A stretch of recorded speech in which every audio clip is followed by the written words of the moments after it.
pessoal, bom dia! Que bom ter você aqui comigo novamente. Esse é o meu canal e nós estamos aqui numa jornada, não é verdade? Uma jornada de como melhorar a comunicação no nosso relacionamento. E o nosso foco nesses 10 princípios, eu estou compartilhando com vocês 10 princípios de como melhorar a comunicação conjugal. Nós estamos hoje no terceiro vídeo. Se você ainda não viu os 2 vídeos anteriores, clica no card aqui em cima e você irá para a playlist, onde ali você tem os 2 vídeos anteriores. E bora lá estudar esse terceiro princípio. Antes de nós irmos para o terceiro princípio, eu quero que você se inscreva no canal. 70% das pessoas que estão aqui conosco ainda não são inscritos no canal. Pois é. Você pode fazer parte dessa comunidade de pessoas que creem na restauração da comunicação dentro do casamento, pessoas que estão aperfeiçoando a forma de se comunicar com o seu cônjuge, entendendo que isso é importante para o relacionamento, fazendo a sua parte, dedicando-se naquilo que Deus deixou como princípio na sua palavra. Que Deus continue te fortalecendo e sendo o elo desta relação. Bora lá? Vamos revisar primeiro? Nós estamos falando de como melhorar essa comunicação conjugal. E lá no primeiro vídeo você viu que o primeiro princípio é saber ouvir antes de falar. Uau, essa dica vale ouro, não é verdade? Muitas pessoas são dadas a falar, mas não respeitam o tempo de ouvir. E quão importante nós vimos isso, né? Quão importante é ter o tempo de ouvir, ter o tempo de certificar o que ouviu e depois expressar aquilo que está na sua mente, no seu coração, de forma correta, entendendo realmente o que foi comunicado ou o que precisa ser comunicado. Segundo princípio que nós vimos é algo muito importante, que diz respeito a não fechar o link da comunicação. E este é um erro comum nos relacionamentos, não é verdade? Nós fechamos o link da comunicação. Nós nos isolamos, lembra-se? Eu falei assim, isolamento não é opção. Emburrar no diálogo não é opção. Nós não estamos presos à infância quando fazíamos birra ou emburrávamos para alcançar aquilo que desejávamos.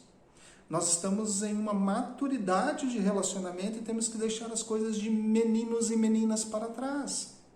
Para amadurecer, para entender que diálogo é um caminho aberto onde pessoas se comunicam e aquele que se comunica tem a maior parte da obrigação. É ele que está dando-se a conhecer. E hoje nós vamos falar do terceiro princípio. E o terceiro princípio é fale pensando em quem você ouve. Deixa eu te fazer uma pergunta. Você conhece a pessoa com quem você está se comunicando, não é verdade? É a sua esposa, é o seu esposo? Às vezes, pelo tempo de casamento, você já disse assim, eu achava que eu te conhecia. Eu achava. Caminhando com você, eu vi que eu não te conhecia. Por que isso? Porque quanto mais perto nós andamos, quanto mais tempo nós passamos juntos, quanto mais comunicação efetiva nós desenvolvemos no relacionamento, mais nós observamos que as nossas primeiras impressões não eram as mais precisas, não eram mais corretas, as nossas impressões não são as mais corretas logo de cara. Por quê? Porque nós cometemos o erro de ser precipitado.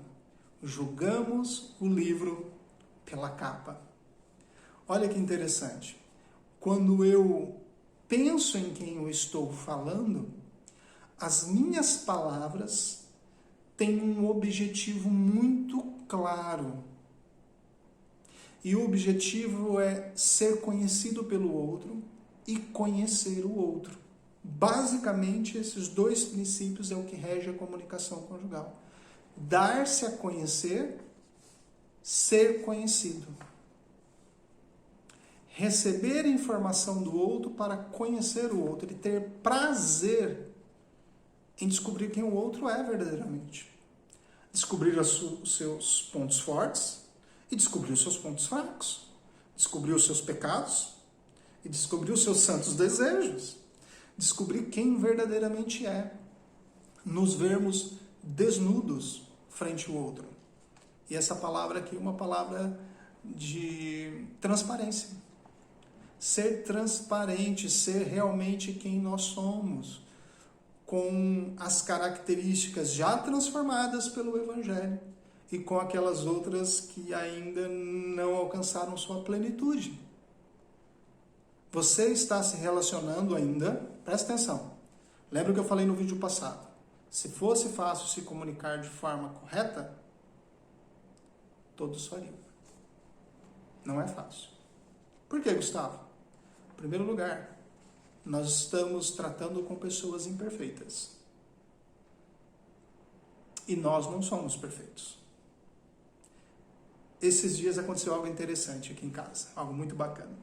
Eu estava vindo da igreja com a minha esposa, com os meus filhos, e lá no carro, eu falei assim com meu filho: filhão, pergunta para a mãe se ela precisa de alguma coisa para o almoço.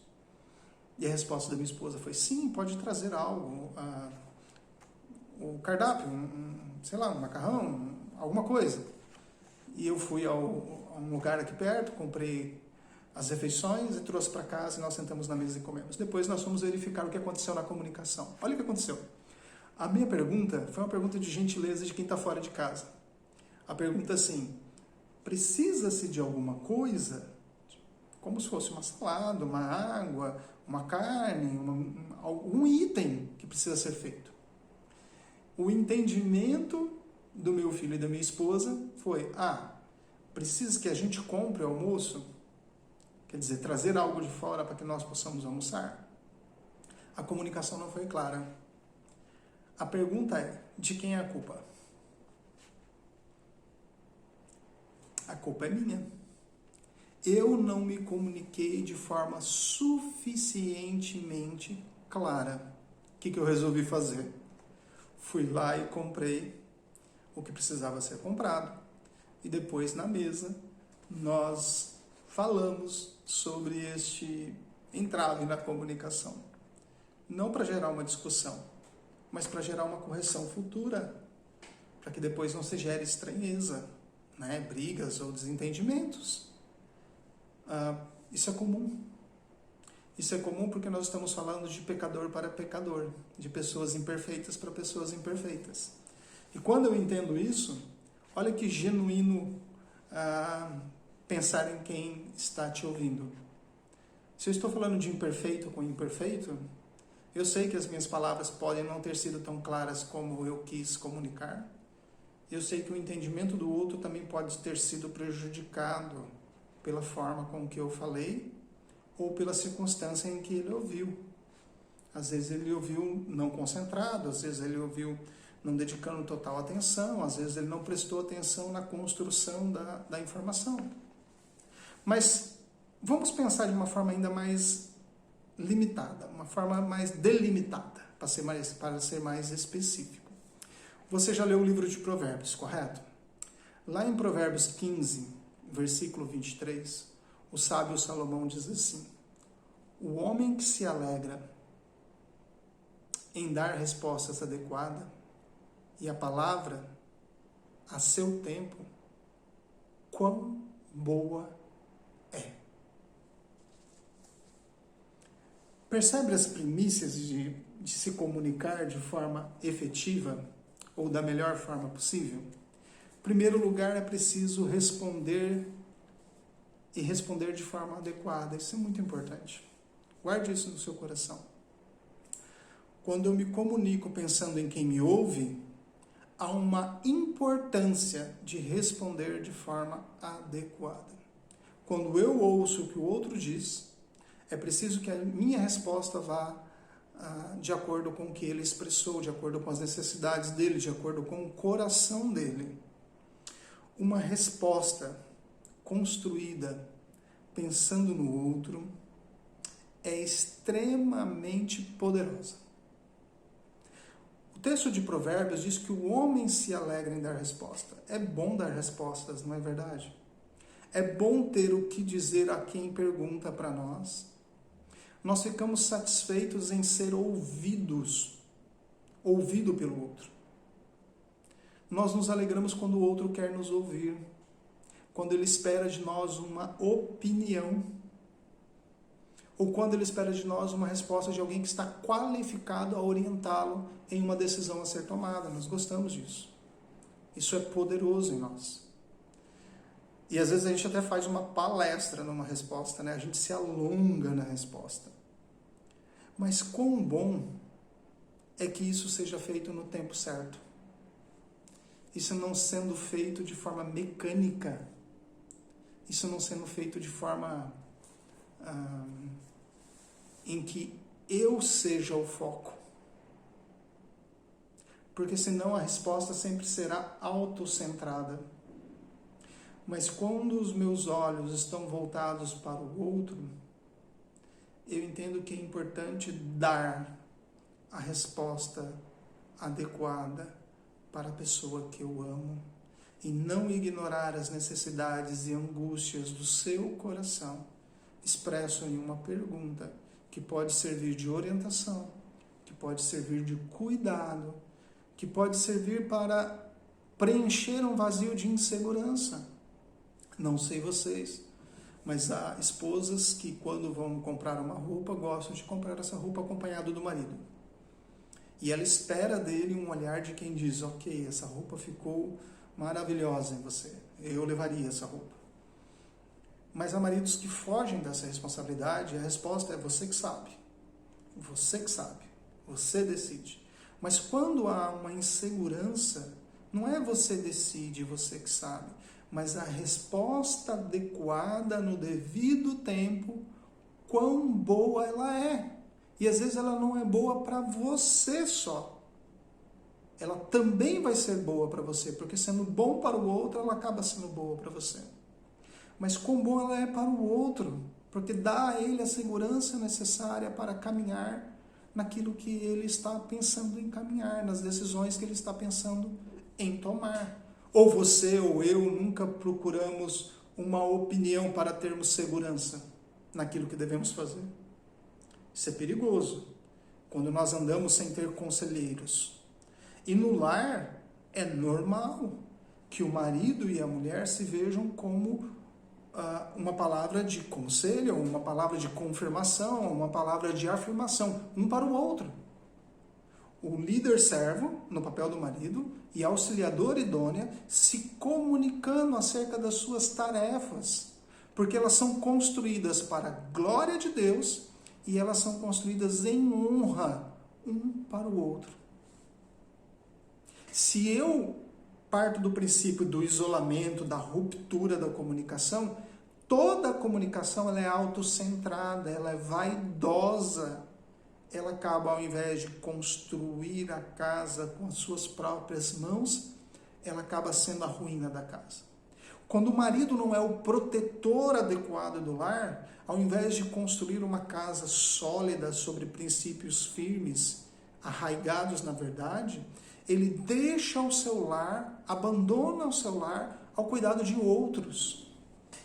Ou coloca esse fardo e peso que ele deveria assumir enquanto líder servo no lar para os seus filhos, para a sua esposa.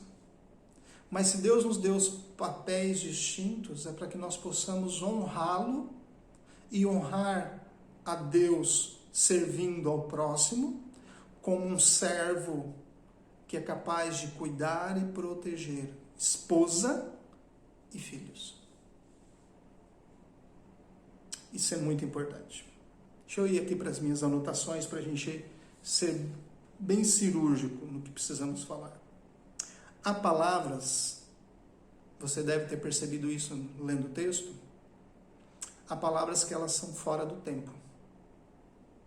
Há palavras que são ditas na hora errada. Há palavras que ferem e machucam. Há palavras que, sendo fora do tempo, ela acaba sendo dita em ambientes que não são corretos. Há palavras que, sendo fora do tempo, são amargas. Não sei vocês, no processo de educação, quem aí já tem filhos, escreve aí embaixo. Eu tenho, eu sei o que é isso. Quando nós temos filhos, nós desenvolvemos com eles um processo de conhecimento do ambiente, não é assim? Nós pegamos uma criança e no lar ela presencia a comunicação entre pai e mãe, ela presencia desejos, ela recebe informações e às vezes ela pega aquilo que foi falado no lar, dentro da casa, em um ambiente privado e leva isso para público. E aí você fala, não diz isso. Não que ele está falando uma inverdade, não que ele está mentindo, não que ele não deva falar isso nunca, mas você está ensinando para ele a coisas que são do ambiente privado e não do ambiente público. Há coisas que não podem ser ditas em qualquer lugar. Há coisas que fazem parte do nosso viver familiar e você começa a ensinar ele. E quantos de nós não entramos em saia justa por isso, não é verdade? Por educarmos os nossos filhos ainda em processo de não discernir os ambientes, e aí ele pega algo dito em casa e expõe isso de forma aberta, e aí você ri porque às vezes é algo engraçado, ou você fica sem graça porque aquilo te deixou numa situação de aperto. Porque existem palavras próprias para cada ambiente. Imagina se eu for discutir com a minha esposa ou tratar de um problema nosso na frente dos pais dela. Ou ela na frente dos meus pais. Existe ambiente propício para nós termos conversas que sejam conversas confrontativas ou conversas de ajustes no lar. Existe ambiente propício para nós tratarmos aquilo que queremos dizer, de forma mais aberta, de forma mais transparente. Não precisa ser em qualquer lugar. Ah, Gustavo, mas eu não tenho domínio. Aí já é outro problema, né? Em Cristo, através da presença do Espírito Santo, nós temos o domínio próprio. E aí a pergunta, é fácil? Não, não é fácil. Nem todo mundo consegue ter o domínio das suas ações. Mas nós temos o benefício da informação. E qual é o problema de ter o benefício da informação às vezes? É que nós só temos o benefício da informação, mas nós não colocamos em prática. A dor de ter a informação é uma, mas é muito maior a dor de colocá-la em prática. Porque a dor de colocá-la em prática parte do princípio que eu vou negar, expressar a minha opinião em determinados ambientes, porque eu discerni que há lugares corretos, lugares errados.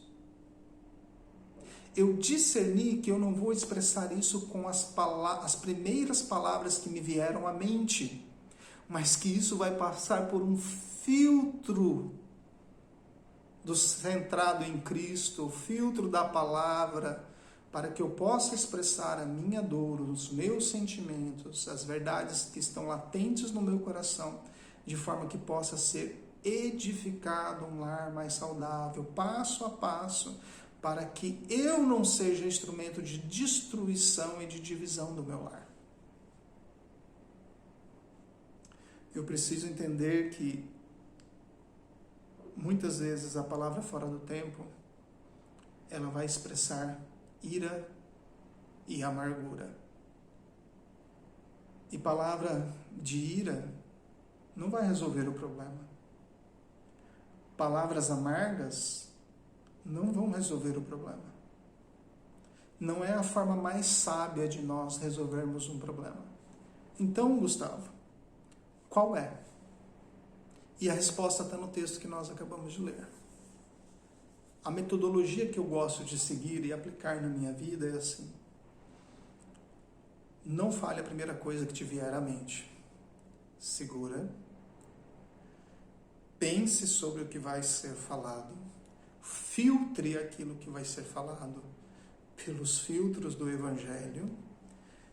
E fale o que vai ser falado se for indispensável lutar aquela luta naquele momento. Uau! Isso é importante. Eu não preciso entrar em qualquer luta ou em qualquer batalha. Isso é desnecessário.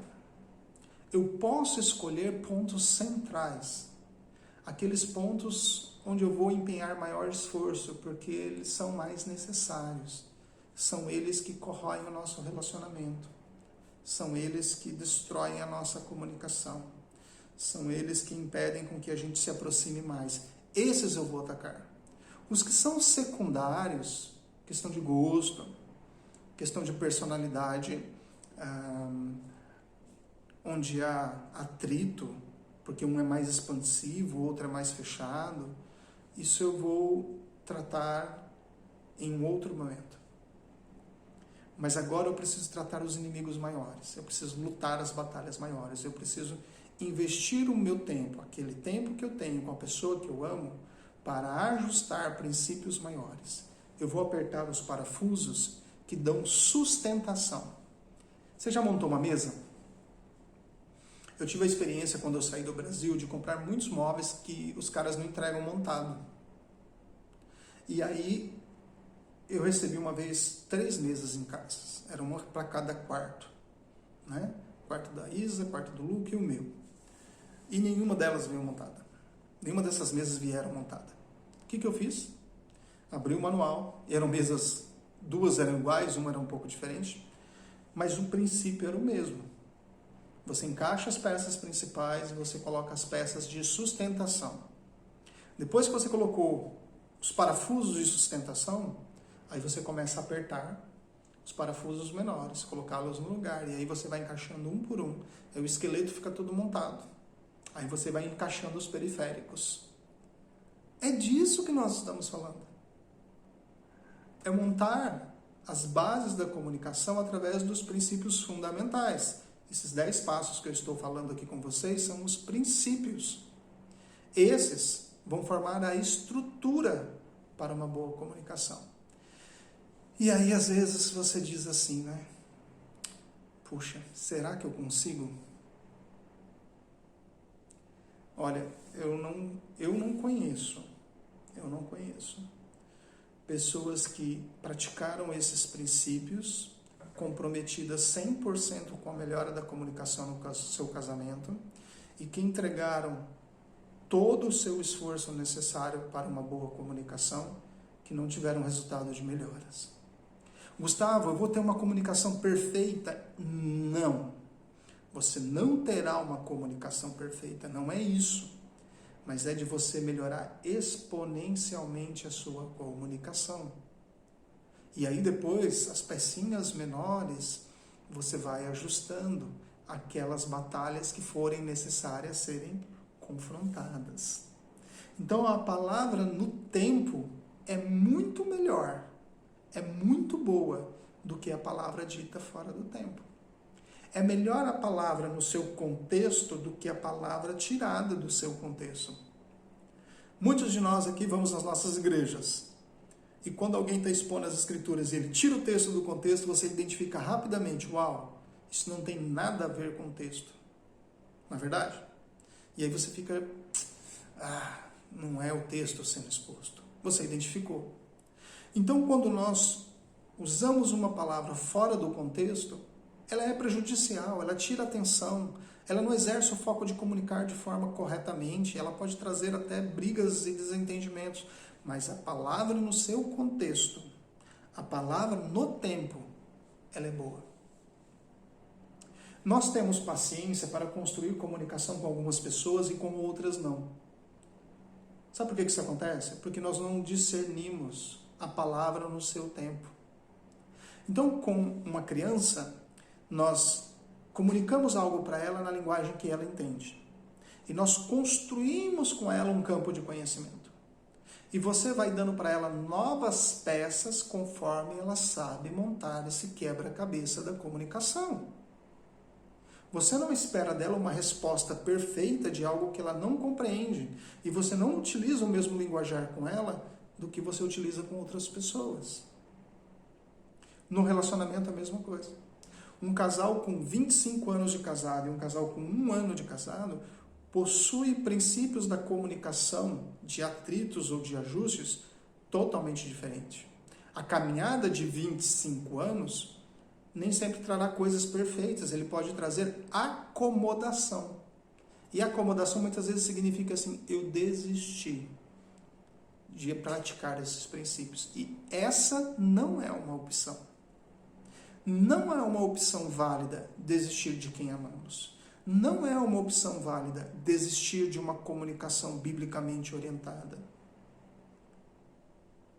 A opção é caminhar com a pessoa que amamos, mesmo depois de 25 anos de casado, fazendo pequenos ajustes e apertando os parafusos. E você que é casado de novo, isso é coisa para a pessoa que está há muito tempo casado, Gustavo. Não. Você pode começar a construir uma boa comunicação, uma comunicação biblicamente orientada já no namoro. Deixando claro esses princípios estruturais da vida dos quais você não abre mão. Aqueles princípios inegociáveis. Você pode apertar outros parafusos no noivado. E no início do casamento você pode valorizar ainda mais o diálogo, para que você possa ir apertando outros parafusos a partir do momento que vocês vivem no mesmo lar, na mesma casa, no mesmo passo, compartilham a mesma cama, começam a dividir os mesmos sonhos. Alguns começam a ter conta em conjunto, logo no início de casado, e é necessário fazer um ajuste de uso de contas, de cartões, de vida financeira. E uau! Se não há comunicação, eu esperava do outro aquilo que nós não conversávamos, mas como eu posso esperar algo que eu não comuniquei, algo que o outro não entendeu e algo que ele não vai conseguir perceber sozinho? É preciso que aquele que tem consciência efetiva do que deseja, dê-se a conhecer para o outro. Vou dar um exemplo aqui. Quando Deus quis se comunicar com um homem, ele se apropria de uma linguagem que o homem entenda. Ele comunica quem ele é a partir de uma realidade que o homem possa ter acesso a ela. Nem todos os homens vão ter acesso a essa comunicação de Deus, não é verdade? Muitos homens olham essa revelação de Deus e ignoram. Mas muitos outros vão passar a compreender essas verdades de Deus. De forma que o Espírito Santo transforma a vida dele e que ele, de forma racional, possa ter uma transformação de mente, uma transformação de vida a partir das verdades que ele conhece. Imagina isso no casamento. Eu estou me comunicando com a minha esposa. No lar não se trata sobre mim e ela, trata-se sobre Cristo e a igreja. O casamento aponta para uma verdade muito maior do que marido e mulher, ele aponta para o relacionamento de Cristo e a sua igreja. Então o marido, como alguém que deve ser para a sua esposa, alguém que seja um líder servo, alguém que cuida, alguém que provê. E a esposa que deve ser uma serva fiel nas suas tarefas, nos seus deveres, uma mulher produtiva, nos seus empenhos sociais, no seu trabalho, no seu dever como mãe, como mulher, nos seus papéis. Nós precisamos olhar para esse referencial macro das Escrituras. Deixa eu fazer uma outra observação. Toda palavra boa, ela tem como base o discernimento. Lembra que eu falei da criança? Que às vezes pega a palavra falada em casa e leva para fora de casa e diz e expõe. Aquilo é por falta de conhecimento ou falta de discernimento. Eu não consigo entender o ambiente onde eu estou. Eu não consigo discernir o que pode ser dito aqui e o que não pode ser dito. Discernimento nos ajuda a usar as palavras corretas. Discernimento nos ajuda a escolher os meios de comunicação corretos.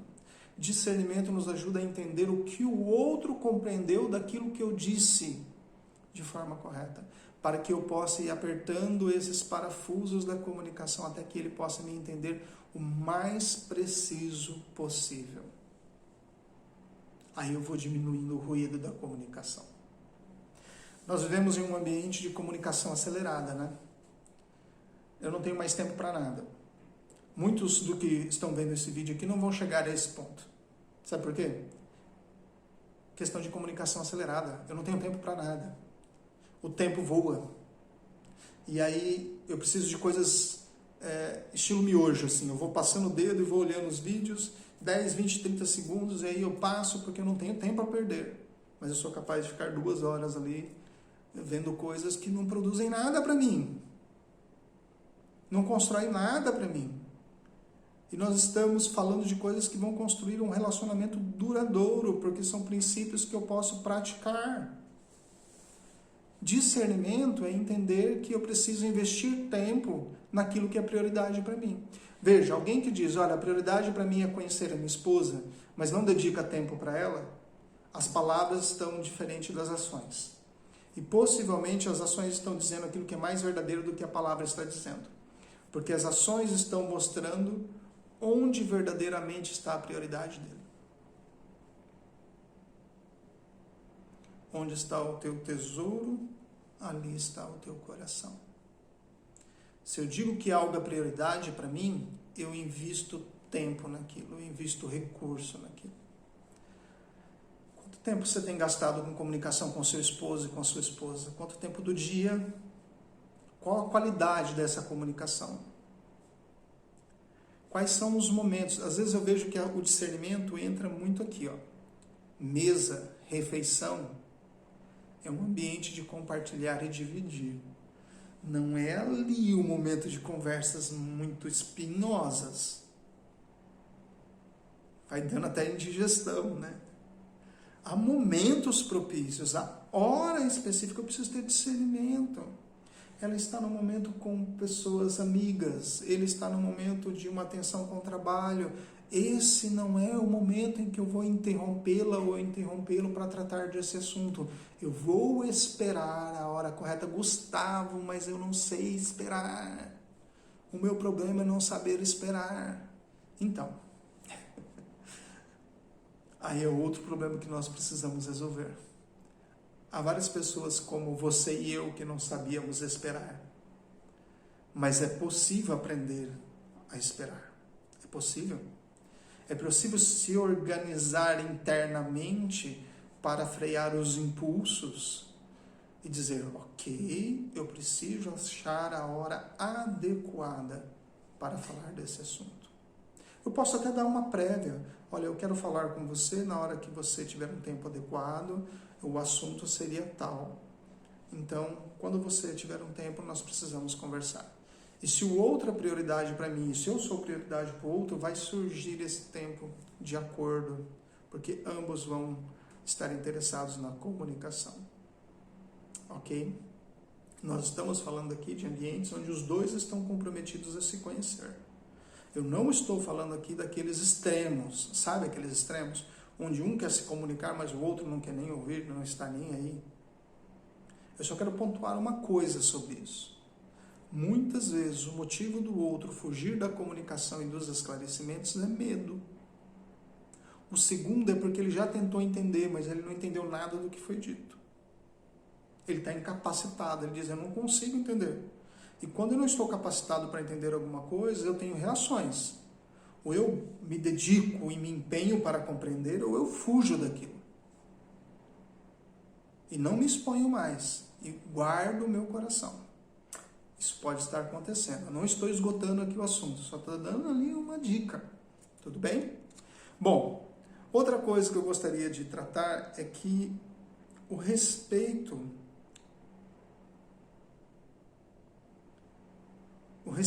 e o compromisso, eles são paredes de honra colocadas em uma casa, enquanto o discernimento ele é um alicerce. E o temor do Senhor, ele é todo o fundamento bem posto sobre o qual a casa será edificada.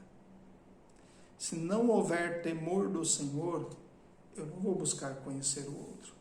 Se não houver temor do Senhor, eu não vou frear as minhas palavras. Se não houver temor do Senhor, eu não vou buscar o melhor momento. Se não houver temor do Senhor, eu vou me isolar. Se não houver temor do Senhor, eu não vou falar pensando em você, eu só vou falar pensando em mim mesmo. Deixa eu ir para a sequência aqui das minhas anotações e para a parte final aqui. Quando a gente fala pensando em quem nos ouve, e levando em conta a necessidade do outro, isso é outro fator poderoso. Falar pensando em quem me ouve, levando em conta a necessidade. que o outro tem. Isso é ponto fundamental. Uma coisa é pensar em quem está me ouvindo, outra coisa é pensar nas necessidades que ele possui. Alguns relacionamentos, marido e mulher, possuem ganhos distintos, possuem vida financeira com características individuais. E às vezes nós olhamos que um não está voltado para o outro e ambos não estão voltados para a construção do lar. A necessidade do outro financeira, emocional, espiritual, de conhecimento, de envolvimento, a necessidade física, pouco importa. Porque o relacionamento, muitos entram somente para ser feliz. Veja, não é pecado você ser feliz. Não é pecado você buscar a felicidade, a questão aqui não é essa. A questão é quando você faz do centro das suas ações a si mesmo. E você tenta colocar a sua felicidade acima dos princípios que você diz crer e acima das pessoas que você diz amar. Isso não é felicidade. Não no conceito bíblico. A felicidade no conceito bíblico passa por conhecer os princípios que tenho, amar estes princípios e me dedicar em praticá-lo dia após dia, porque eu amo ao meu Senhor e eu amo as pessoas que Ele colocou ao meu lado para que eu possa exercer os meus papéis, seja como marido ou como mulher. Então a necessidade do marido para a esposa é prioridade e as necessidades da esposa para o marido também é prioridade. A comunicação mais efetiva é aquela onde o outro me compreende. Grava isso. A comunicação mais efetiva é aquela onde o outro me compreende. Cara, irmã, irmão, se não há comprometimento daquele que se dá a conhecer, dificilmente o outro vai compreender. Porque eu não estou comprometido com esta relação. Eu só quero tirar os benefícios de uma melhor comunicação, mas eu não quero gastar o tempo, eu não quero investir os meus recursos, eu não quero investir o melhor de mim para ter os resultados que eu busco. Agora, se a comunicação mais efetiva é quando o outro me compreende, aí eu passo a usar todos os mecanismos disponíveis ao meu alcance para me comunicar com o outro. Eu passo a buscar ferramentas que são mais interessantes na minha comunicação com o outro, mas que eu sou fraco nelas, porque eu preciso que o outro me entenda. Não se trata aqui de ter um coração cheio de temor de homens.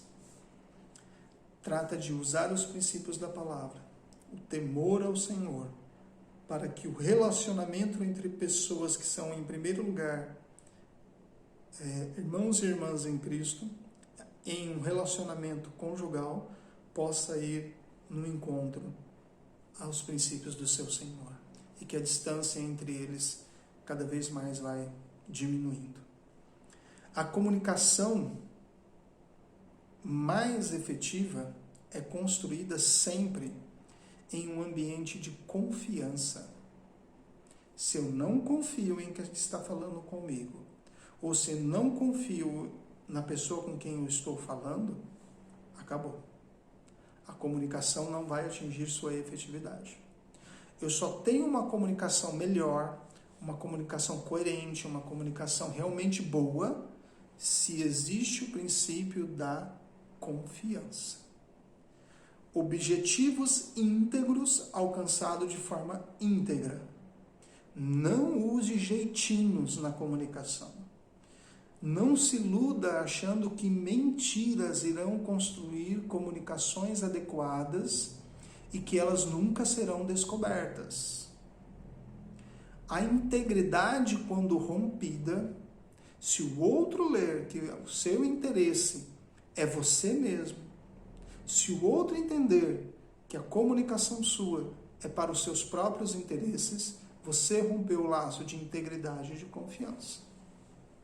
E aí a comunicação não vai caminhar. Se o outro desconfiar que você está manipulando ele, se o outro entender que tudo que você está buscando é é focado só em você para atingir os seus objetivos individuais e pessoais, você levou a sua comunicação à ruína. E você percebe que esse modelo é o que a gente mais pratica. Nós praticamos muito mais essa comunicação defeituosa, autocentrada, voltada para os meus próprios interesses, para suprir as minhas próprias necessidades, porque essa, naturalmente, eu sei fazer. Ninguém precisa me ensinar, eu nasci com ela já. Essa forma caída e pecadora de me comunicar já está em mim. Uau, eu não preciso entender nenhum princípio fora de mim mesmo para exercitá-la. Manipular, mentir, buscar somente os meus próprios interesses, isso é natural.